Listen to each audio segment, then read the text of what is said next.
Their laughter hit harder than the words. I felt every pair of eyes on me, amused, smug, entertained. My cheeks burned, but I kept my voice flat. All right. He mistook my calm for surrender. They all did. The next morning, he leaned in the doorway of my room, arms crossed, smirk locked in place. Finally learned your place?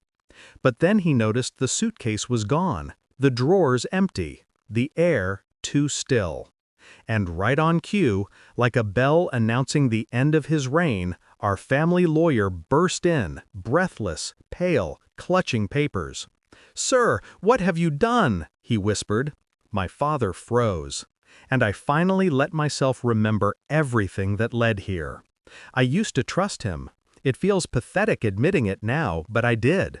My dad wasn't warm, not really, but he was predictable. Steady in the way old fences are steady, leaning, splintered, but still upright. And when he brought her home, my soon-to-be stepmom, he looked lighter, almost human. At first, I wanted to believe she softened him. She smiled at me like she meant it, cooked my favorite meals, asked about school. I let myself think we could be something like a family. I should have known better.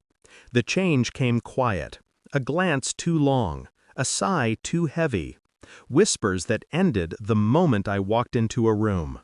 Then came the invented complaints. "Your daughter is disrespectful. She rolled her eyes at me. I feel unsafe around her." Unsafe. That word kept echoing. My dad tightened, hardened, turned brittle in her hands. He stopped looking at me with recognition, stopped asking for my side, stopped being anything but her puppet. The day I found her text, "She'll snap soon, then you'll see what I've been telling you," something inside me stilled. Not hurt, not fear, just a cold, surgical clarity. They wanted a reaction, an outburst, a reason to cage me, control me, break me. So I gave them nothing. I stopped arguing, stopped explaining, stopped giving them the satisfaction of watching me flinch. Silence is disarming. People reveal more to a quiet target. While they thought I was defeated, I was documenting everything, every insult, every lie, every moment they cornered me. My school counselor, my aunt, even the neighbors, they all heard the yelling, saw the bruising words. Family court doesn't need drama, it needs patterns, evidence, consistency. I gathered it all with steady hands. The night he humiliated me in front of the whole family, the night he barked his command and they laughed like I was a circus trick, that was the final piece. I excused myself, walked to my room, and sent the last file to the lawyer. Then I packed. While they slept, convinced they'd broken me, I met with my attorney and the social worker, signed statements, submitted recordings, filed petitions. By sunrise, it was no longer a household. It was a case, and they were the defendants. My father stared at the lawyer like the man had sprouted horns. "What do you mean?" he stammered. The lawyer's voice was steady. "Your daughter has formally reported emotional abuse, coercive control, and unsafe living conditions. She will not be returning home." My dad's face drained color. Stepmom's voice cracked first.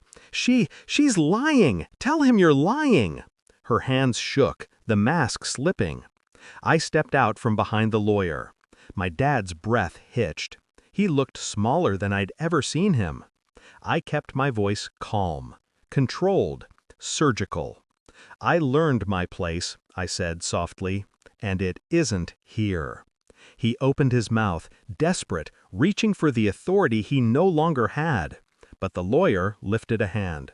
"Sir, you are to have no contact until the court hearing. Any attempt will be in violation of the protective order." My stepmom's eyes went wide, trapped, exposed by her own cruelty. It was almost quiet enough to hear the collapse of their power. I stepped closer, just enough for them to hear the final blow. "You taught me what fear feels like," I whispered. Now you'll learn what consequences feel like. I walked out of that house without looking back. The autumn air tasted different, sharp, clean, mine. People think revenge needs fire, but the cold kind lasts longer. My father used humiliation to put me in my place. Funny thing is, I did learn my place, just not the one he imagined. My place is wherever their control can't reach, where my voice isn't something they can twist, where justice doesn't need permission. And now, they're the ones grounded by the truth, by the law, by me.